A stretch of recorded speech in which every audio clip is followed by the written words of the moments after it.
तो नमस्कार साथियों, आप सभी को स्ट्राइड्स एंड क्लासेस में तहे दिल से स्वागत करता हूं। और आज हम देखने वाले क्लास 10 का पॉलिटी चैप्टर नंबर का 2 है। चैप्टर का नाम है सत्ता की साझेदारी में कार्य प्रणाली, जिसमें आज का हमारा टॉपिक होगा नगरीय शासन व्यवस्था।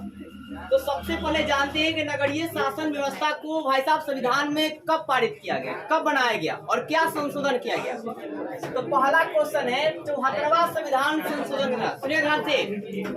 ग्राम पंचायत वाला जो मैंने आपको पढ़ाया था कि उसकी शुरुआत कहाँ होती है, तो मैंने आपको बताया था राजस्थान से शुरू होता है। और वो कौन सा संविधान संशोधन था, तो 73वां। और ये साहब कौन है जी, 74। और कब मान्यता मिली जी, 1992 में इसे मान्यता प्राप्त होता है कि नगरीय शासन व्यवस्था को बनाया जाएगा। तो नगरीय शासन व्यवस्था कब लागू होती है, 1992 में। किस संविधान संशोधन के द्वारा, तो 74वां संविधान संशोधन के द्वारा। दो प्रश्न भी रखिए कि नगरीय शासन व्यवस्था को 74वां संविधान संशोधन के द्वारा 1992 में मान्यता प्राप्त होती है। फिर बात करते हैं किस अनुसूची में इसे रखा गया है, तो 12वीं में अनुसूची में क्या जी रखा गया। और ये नगरीय शासन व्यवस्था में महिलाओं को कितना % आरक्षण दिया गया सीटों के लिए, तो 50% सीटों पर आरक्षण जो है महिलाओं को दिया गया है। किसमें साहब, ये बार बार मतलब फेमस क्वेश्चन है, आपसे पूछ देगा कि नगर पंचायत में, चाहे नगर पंचायत में महिलाओं को आरक्षण के लिए कितना सीटें दी गई है, तो 50%। कितना जी, 50%। अब देखिएगा मैक्सिमम वार्ड में जो ज्यादातर खड़े होते हैं ना, महिलाएं खड़े थी, पुरुष क्यों नहीं खड़ा होते, क्योंकि उसको पहले छूट है 50%। इसी तरह तो बॉयज का हारने का चांस ऐसे ही 50% है। तो सुनिएगा, महिलाओं को 50% का जी आरक्षण मिलता है। फिर बात करते हैं बिहार में आरक्षण जो है नगरीय शासन व्यवस्था के तहत ही और किनको आरक्षण व्यवस्था मिलती है। सबसे ज्यादा आपको मिलेगी SC, उसके बाद मिलेगा ST और उसके बाद मिलेगा OBC। ठीक है। और इसके बाद आपको बात करते हैं साहब, ये जो नगरीय शासन व्यवस्था है कितने भागों में बटा है, 3 भागों में। कितने भागों में, 3 भागों। एक नगर पंचायत, एक नगर परिषद और एक नगर निगम। नगर पंचायत, नगर परिषद, नगर क्या जी, निगम। तीनों याद रहेगा आपको, नगर पंचायत, नगर निगम, नगर परिषद और नगर क्या जी, निगम। इसमें आबादी कम होगी, इससे ज्यादा आबादी इसमें होगा और इससे ज्यादा आबादी इसमें। तो यहाँ पर सबसे पहले बात करते हैं पाटलिपुत्र नगर की। आप ये ख्याल कहाँ से आया कि हमें नगर निगम बनाना चाहिए, हमें नगरीय शासन व्यवस्था लाना चाहिए। हर एक पॉलिटिकल बातें आप याद रखना, आपके इतिहास से ही लिया गया है। ठीक है। और खासकर बिहार से लिया गया है। आप देखिए, सुनिए, समझिए साहब भाई, क्या पाटलिपुत्र नगर की बात करते हैं, तो मेगास्थनीज एक यूनानी राजदूत था। यूनानी क्या जी, राजदूत। ये मेगास्थनीज जो आपका है ना, चंद्रगुप्त मौर्य के दरबार में आए थे। किसके दरबार में आए थे, चंद्रगुप्त मौर्य। अब साहब चंद्रगुप्त मौर्य क्या कौन थे, तो चंद्रगुप्त मौर्य आपका है क्या, यहाँ पर लिखा CGM, मतलब चंद्रगुप्त मौर्य। यह एक महान सम्राट थे। मतलब कोई पूछा जाए कि भारत के महान सम्राटों में से कोई नाम बताइए, तब याद रखना चंद्रगुप्त क्या जी, मौर्य, जिसने अपने कूटनीति के माध्यम से और अपने पावर के माध्यम से सिकंदर जैसे लोग को भी मतलब क्या बोलते हैं, वापस भिजवा दिया। ठीक है। जो जिनको दुनिया जीतने का होड़ लगा था, वैसे आदमी को बोला भाई हमारे अंदर नहीं आइए। ठीक है। इसके पास जो माइंड बिल्डअप तो था ही, साथ ही मतलब पावर भी थी, दोनों भी था। मतलब हर एक विद्या भी जानता था और साथ ही कूटनीति भी जानता था कि अगर बल से काम नहीं हुआ तो छल से कर लेंगे। ऐसे थे चंद्रगुप्त मौर्य। तो बिहार आपका इतना महान था, समझ गए। तो आपका है क्या कि साहब मतलब यारना की मतलब यहाँ पर कि मेगास्थनीज कौन था, एक यूनानी राजदूत था। कौन था जी, यूनानी राजदूत, जिसको आज के बोलचाल की भाषा में हमारे सिविल सर्विस में रो एजेंट के नाम से जाना जाता है। और हमारी इंडिया की रो एजेंट है CBI। सुनते हैं आप लोग ना, IB, मतलब ऐसे इंटेलिजेंस ब्यूरो, IB का फुल फॉर्म होता है। आपने एक मूवी भी आया है IB 71, अगर आप देखे होंगे तो वो ना मतलब वो हीरो का नाम मुझे नहीं याद आ रहा है, उसका बॉडी बिल्डर भी हीरो है। तो देखिए मेगास्थनीज की बुक की बात करते हैं साहब, ध्यान दीजिएगा, हाल ही में है। मेगास्थनीज एक बुक लिखे थे जिसका नाम क्या था जी, इंडिका। और इंडिका किताब में किसके बारे में लिखा गया था, तो मौर्य साम्राज्य के बारे में। किसके बारे में जी, मौर्य साम्राज्य। और मौर्य साम्राज्य के शासक कौन थे, तो चंद्रगुप्त मौर्य थे। मतलब पूछेगा मौर्य साम्राज्य की स्थापना करने वाला कौन था जी? चंद्रगुप्त मौर्य थे। और चंद्रगुप्त मौर्य के दरबार में पीएम के था, प्रधानमंत्री के था, प्राइम मिनिस्टर कौन थे? तो चाणक्य थे। क्या थे? चाणक्य। चाणक्य के अन्य नाम जो है कौटिल्य है। क्या नाम है जी? कौटिल्य। क्या नाम है जी? कौटिल्य। और इनको और भी एक और अन्य नाम है विष्णुगुप्त। क्या नाम है जी? विष्णुगुप्त। इनको विष्णुगुप्त भी कहा जाता है। और चाणक्य भी इतना मतलब पावरफुल माइंड वाला मतलब इंसान था कि आप अंदाजा ना लगा सकते हैं। और आज भी लोग चाणक्य नीति का पालन करते हैं और अपने लाइफ में बहुत ज्यादा आगे बढ़ते हैं। चाणक्य का रूल कहता है क्या कि अगर आप किसी भी स्त्री के पक्ष में जाते हैं तो आपकी बर्बादी के दिन उसी दिन स्टार्ट हो जाती है। एग्जाम्पल के लिए एक देखिए कहानी में आपको यहाँ पर थोड़ा सा बताना चाहूंगा। एक दरबार था घनानंद का दरबार, और घनानंद जो था ना भाई साहब बहुत ही शक्तिशाली राजा था। अब घनानंद जो था याद रखिएगा वो बहुत ही शक्तिशाली राजा था। सुनिएगा ध्यान से। अब ये शक्तिशाली राजा के दरबार में एक बार जाते हैं चाणक्य। कौन जाते हैं जी? चाणक्य जाते हैं। अब जब चाणक्य जाते हैं तो आप यार ध्यान दीजिएगा, ये घनानंद अपने अयासी में चूर रहता है, मतलब नृत्य कला में देखते रहता है, शराब पीते रहता है, और वैसे में समझ में नहीं आता है कि इसके दरबार में आया है तो कौन आया है। वो इसलिए इसके पास इसलिए आते हैं कि भैया देखो कि आपका आ रहा है सिकंदर विश्व विजेता जो आपके इंडिया को भी लूट लेगा पूरी तरह से। ये बताने के लिए घनानंद के पास जाते हैं। घनानंद नशा में चूर था और अयासी में चूर होने की वजह से वो बोलता है कि मेरा सिकंदर कोई कुछ नहीं बिगाड़ पाएगा। और ऐसे में घनानंद जो क्या करता है कि चाणक्य को पैर मतलब लात मारता है, और चाणक्य है उसकी पगड़ी जो बंदी होती है वो खुल जाता है। और ऐसे में उसे बहुत ज्यादा गिल्टी फील होता है, और वहां से प्रण लेता है चाणक्य कि मैं पगड़ी तभी बांधूंगा जब घनानंद के साम्राज्य को उखाड़ कर फेंक दूंगा।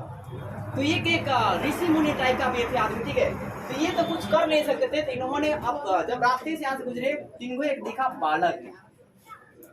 अब इस बालक को देखे कि इस बालक में कुछ एक्स्ट्रा ऑर्डिनरी मतलब गुण है। उन्होंने उसके माता से आज्ञा लेकर अपने ले गए आश्रम, और आश्रम लेकर वो हर एक विद्या सिखाई जो आपके युद्ध में काम आती है, किसी से जीतने में काम आती है। और वही बालक आगे चलकर आपका बना चंद्रगुप्त मौर्य, नहीं याद रखिएगा, चंद्रगुप्त। और चंद्रगुप्त जब वो बालक जो था आपका घनानंद के दरबार में चंद्रगुप्त और चाणक्य दोनों मिलकर वार किए, लेकिन ये साम्राज्य बहुत क्या बोलते हैं पावरफुल थी, तो दोनों को मार दी। मतलब तो ये लोग जान बचाकर कैसे कैसे भाग गए। फिर उसके बाद ये चाणक्य जब भाग रहे थे तो इन्होंने देखा कि यहाँ की एक जगह था, एक कुटिया था, और एक कुटिया में एक माता जो थी, ध्यान दीजिएगा जरा, एक माता थी अपने बच्चे को खिचड़ी दी थी, खिचड़ी खाने के लिए दी थी। और वो खिचड़ी जब वो बच्चा जो है आपका मतलब ये थाली था, और वो खिचड़ी जैसे बीच से खाया ना उसका हाथ जल गया, वो मतलब मामा चिल्लाने लगा।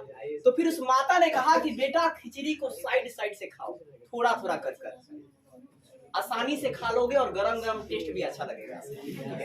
अब ये बात जो है मतलब बाहर से चाणक्य ने देखा तो दिमाग में खटका कि किसी साम्राज्य को उखाड़ना है तो बीच से मत उखाड़ो, साइड साइड से उखाड़ो। तो यहाँ पर चाणक्य ने पहले 20 कन्या तैयार किया। 20 कन्या मतलब वो कन्या क्या करेगी कि इसको पता था कि घनानंद क्या है अयासी वाले, अयासी को अयासी से मार देंगे। तो इन्होंने क्या किया, चाणक्य ने 20 कन्या बनाया, और जितने घनानंद के साइड साइड में लोग रहते थे उन सभी को 20 कन्याओं के जाल में फंसाया और 20 दे देकर मरवाया। तो साइड साइड से लोग मारे गए। और उसके बाद फिर ये जो बालक था मतलब वो बड़ा हो गया था साहब, विद्या जाता था, वो घनानंद के दरबार में उसी का मतलब सैनिक बनकर घुस गया और अनेकों रहस्यों को जान लिया। इस दरबार में क्या है, कैसे कहां पर क्या सेटिंग करेंगे, कहां मारेंगे। आपकी भी जो आईबी है वो भी दूसरे देश में जाती है और वहां की चीजों को जानती है, उसके बाद हर एक सूचना जो है आपके सरकार को देती है। और हर एक गवर्नमेंट ऐसा करती है, ऐसा नहीं कि पाकिस्तान के कुछ लोग यहाँ पे नहीं होंगे लेकिन आपको पता नहीं चलेंगे। आईबी कभी अपने रियल लैंग्वेज में या रियल भाषा में बात भी नहीं करते और ना ही आपको दिखेंगे। उनकी जॉब अगर हाई क्वालिटी के है तो लोअर पद पे ही रहेंगे, उनकी लोअर पद ही रहती है ताकि पता ना चले कि वो इस चीज में है किसी को। तो यहाँ पर आपको उन्होंने क्या किया, साइड साइड से खत्म कर दिया। और फिर लास्ट में घनानंद को भी चंद्रगुप्त मौर्य ने क्या कर दिया, हरा दिया। और इस घनानंद को हराने के बाद एक मौर्य साम्राज्य की स्थापना किया। ये पूछा जाएगा आपसे कि मौर्य साम्राज्य की स्थापना करने वाले कौन थे, तो चंद्रगुप्त मौर्य थे। तो कोई भी राज्य ऐसे नहीं बनता है। आप भी अपने घर को आप ऐसे नहीं बना सकते, पहले हाई स्ट्रगल करने पड़ेंगे, उसके बाद ही आप बादशाह बन सकते हैं अपने घर के या अपने देश के या अपने राज्य के। तो बात करते हैं, इसके बाद चाणक्य ने एक किताब लिखी। क्या किताब लिखी? अर्थशास्त्र। क्या लिखा जी? अर्थशास्त्र। इस अर्थशास्त्र में इकोनॉमिक बातें नहीं लिखी गई, पैसा वाला बात नहीं लिखा गया, बल्कि पाटलिपुत्र की नगर का वर्णन किया गया कि पाटलिपुत्र कैसा नगर है, एक कैसा पावरफुल, किस तरह ये पावरफुल बन गया, और जिस तरह पावरफुल बना उसी प्रकार हमारे इंडिया के नेताओं ने भी इसको ध्यान में दिया और उसके बाद अपने देश को मजबूत बनाने का प्रयास किया। तो चलिए आगे मतलब बात करते हैं कि स्टोरी थी कि मतलब नगर जो शब्द आया था वो कैसे आया। ये पाटलिपुत्र से आया। एक राजा थे जिनका नाम क्या था जी? चंद्रगुप्त मौर्य, और उन्होंने मौर्य वंश की स्थापना की थी, और जो राजधानी बनाया था ना वो पाटलिपुत्र को बनाया था। किसको बनाया था जी? पाटलिपुत्र को। राजधानी किसको बनाया था जी? पाटलिपुत्र बनाया था, इसलिए पाटलिपुत्र जो है पहला नगर। तो चलिए साहब देखिए, यहाँ पे बता रहा था नगर पंचायत। तो नगर पंचायत हमने बताया कि नगर पंचायत जो है कब स्थापित किया जाएगा? तो जब शहर की आबादी क्या होगी? 12,000 से लेकर 40,000 के बीच होगी, तो नगर पंचायत की स्थापना किया जाएगा। और नगर पंचायत में स्थापित करने का शर्त क्या है, कंडीशन क्या है कि 3/4 मतलब 3/4 3/4 जो लोग होंगे जनसंख्या के अनुसार वो आपका कृषि कार्य से अलग काम जो है करेंगे, तभी जाकर नगर पंचायत वहां बनाया जाएगा, अन्यथा नहीं बनाया जाएगा। कृषि काम से हटकर मतलब व्यापार करेंगे या कोई मतलब बिजनेस करेंगे, चाहे मतलब सेवा सेक्टर में रहेंगे या कोई नौकरी करेंगे सरकारी या प्राइवेट, कोई भी, तो ये आपका होना चाहिए 3/4 जैसे क्या जी? कृषि कार्य से अलग कार्य करेंगे। अब इसमें वार्डों की संख्या कितनी होती है? नगर पंचायत में आपसे पूछ लिया जाएगा वार्डों की संख्या कितनी होती है? 10 से लेकर कितना जी? 37 होता है। फिर आपको बात करते हैं, हर एक वार्ड में एक मतदाता होता है। जैसे कमिश्नर आप नाम सुनते होंगे, ठीक है? एक क्या था जी? मतदाता होता है, और मतदाता के अनुसार क्या था जी? वो लोग उसको मत देते हैं। क्या देते हैं? मत देते हैं, और उस मत से क्या है? जीतता है, और जीतने के बाद एक मतदाता जो है बन जाता है, चुनाव द्वारा। और वो नगर पंचायत का जो मतदाता होगा उसका कार्यकाल कितना होगा जी? 5 साल का। पूरे बिहार में हर एक जो कार्यकाल होगा लगभग 5 साल का होता है। और इसमें भी नगर पंचायत में भी एक अध्यक्ष होगा और एक आपका क्या होगा जी? उपाध्यक्ष होगा। एक क्या होगा जी? अध्यक्ष, और एक क्या होगा जी? उपाध्यक्ष। जो मेन लीडर है वो आपका अध्यक्ष कहलाएगा, और जो मेन लीडर से थोड़ा सा उसके पास कम पावर होगा वो क्या कहलाएगा जी? उपाध्यक्ष कहलाएगा। जैसे कि अगर आप स्टेट गवर्नमेंट में ले लीजिए तो आप एक चीफ मिनिस्टर सुनते होंगे, और एक डिप्टी चीफ मिनिस्टर सुनते होंगे, एक मुख्यमंत्री सुनते होंगे और एक उप मुख्यमंत्री सुनते होंगे। जैसे बिहार के मुख्यमंत्री कौन है? श्री नीतीश कुमार, और बिहार के उप मुख्यमंत्री कौन है जी? कौन है? श्री तेजस्वी यादव जी। अब यहाँ पर बात करते हैं दूसरी बात, नगर परिषद। कि नगर परिषद कब स्थापित किया जाएगा साहब? तो जब शहर की आबादी क्या होगा? 40,000 से लेकर 3 लाख के बीच में रहेगा, तब जाकर नगर परिषद को स्थापित किया जाएगा। और यहाँ भी कंडीशन वही है कि भाई साहब 3/4 मतलब 3/4 कृषि कार्य से लोग अलग काम जो है करेंगे, तभी जाकर स्थापित किया जाएगा। अब है क्या कि एक और बात, इसमें एक और कंडीशन है कि प्रति वर्ग किलोमीटर, सुनिएगा ध्यान से, इंग्लिश में लिखा देखो, माइनस का पढ़ते जी प्रति, अदु मतलब वर्ग, के मतलब किलोमीटर। प्रति वर्ग किलोमीटर में लोगों की संख्या कितनी होनी चाहिए? 400 कम से कम होगा, तभी जाकर नगर परिषद जो है बनाया जाएगा। फिर नगर परिषद के कितने अंग है साहब? 4 अंग। अब देखिए इसको अंग में क्यों बांट दिया गया? क्योंकि इतनी बड़ी जनसंख्या को एक आदमी को संभालने के बस में नहीं है, बहुत ज्यादा हिंसा हो जाएगा, इसलिए इसको अंगों में बांट दिया गया। कितने अंगों में जी? 4। एक नगर पार्षद, देखो भाई साहब, एक नगर परिषद है, सुनिए, पार्षद परिषद समझिएगा ध्यान से, नहीं तो दिक्कत हो जाएगी, ठीक है? नगर परिषद और एक नगर पार्षद। नगर पार्षद परिषद बाप है, समझ लीजिए नगर पार्षद बेटा, समझ रहे? वो बड़ा है और उसका वो अंग है, अंग मतलब पार्ट है, ये नगर पार्षद है। फिर समितियां है, फिर क्या जी? अध्यक्ष और उपाध्यक्ष। और साहब कार्यपालिका पदाधिकारी, कार्यपालिका का जी? पदाधिकारी या अधिकारी। तो नगर परिषद में जो आपका सदस्य चुना जाएगा वो साहब कहलाता है कमिश्नर। क्या कहलाता है जी? कमिश्नर। और ये जो है कमिश्नरों या जो पार्षद की संख्या होगा वो कितने हो सकते हैं? तो 10 से 40 पार्षद। एक नगर परिषद में नगर पार्षद की संख्या कितनी होती है? तो 10 से लेकर 40। कितना होता है जी? 10 से लेकर कितना आता है? 40। इनका भी कार्य कितना साल का होगा? 5 साल का। फिर इनकी बैठक सुनिए, बैठक जो है कितना होगा? महीना में एक बार होनी चाहिए, लेकिन कभी कभी होती है, कभी कभी नहीं होती। अब देखिए, नगर परिषद को सुचारू रूप से चलाने के लिए, अच्छे ढंग से चलाने के लिए कई समितियां बनाई जाती है। ये सब मिलकर क्या करते हैं जी? समिति बनाते हैं। और ये समितियां अनेकों काम करती है, जैसे शिक्षा का काम करेगी, अस्पताल बनाने का काम करेगी, वित्त का काम करेगी, इंदिरा आवास जो है ना वो सब पास करवाएगी। समझिए, ये सब काम कौन करता है? नगर परिषद की समिति बनेगा ना वही लोग पास करवाएंगे। ठीक है, यानी कि कहने का मतलब जो आपके वार्ड वाला है, आप वार्ड से अपना शिकायत कीजिएगा और वार्ड वाला जाकर चेयरमैन को शिकायत करेगा, और चेयरमैन वाला जाकर अपने म्युनिसिपैलिटी में मतलब अधिकारी को बोलेगा भैया इसका जो पास नहीं हुआ है तो पास करवाइए, देखियो क्या मामला है। ठीक है, ऐसे करें। तो यहाँ पर आपको ध्यान दीजिएगा, शिक्षा और ध्यान दिया जाता है। अब इसमें कितने लोग होते हैं? ज्यादा नहीं, 3 से कितने जी? 6 लोग। कितने होते हैं? 3 से 6 लोग में 3 से कितना जी? 6 लोग। फिर बात करते हैं अध्यक्ष और क्या जी? उपाध्यक्ष। तो अध्यक्ष और उपाध्यक्ष देखिए साहब, जो आपका पहला नागरिक को चुना जाएगा, पूरा मतदान के द्वारा, वोट के द्वारा जो पहला नागरिक चुना जाएगा नगर परिषद का, वही आपका होगा अध्यक्ष। क्या होगा? अध्यक्ष। और इस अध्यक्ष को कहा जाएगा चेयरमैन। क्या कहा जाएगा जी? इस अध्यक्ष को हम क्या बोलेंगे? चेयरमैन। और सारा मतलब पावर इसी पास। और चेयरमैन का भी काम कितना साल का होगा? 5 साल। कितना साल का होगा जी? 5 साल। अब अगर मान के चलिए तीनों में कोई अगर साहब कोई दिक्कत करता है या कोई कार्रवाई नहीं करता है, तो वहाँ पर कोई कानून भी तो होना चाहिए, कोई देख रेख भी तो करना चाहिए, कोई सजा देने वाला भी देना चाहिए। तो ये कार्यपालिका क्या जी? ये क्या करेगी? प्रशासन चलाते हैं। ये क्या करते हैं? प्रशासन चलाते हैं। और यहाँ पर ये आपका इनकी नियुक्ति कौन करता है? तो राज्य सरकार। कौन करता जी? मतलब वैकेंसी निकालता है और वैकेंसी के द्वारा ये नियुक्ति करवाते हैं। ठीक है, मतलब बहाल आप हिंदी में बोल सकते हैं। और यहाँ पर सुनिए साहब, ये जो पावर जो है ना, जैसे कि आप एक वार्ड कमिश्नर को देखते हैं, वार्ड कमिश्नर, उस वार्ड कमिश्नर के पास आप ध्यान में रखिएगा, एक डबल स्टार के पास उसका पावर है। आप उसका कलर नहीं पकड़ सकते।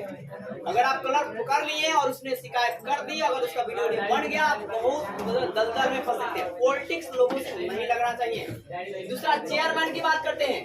चेयरमैन के पास पूरा एक जो प्रखंड है ना, उसका वो मालिक है। और वैसे में उसके पर भी आप मतलब नहीं कर सकते।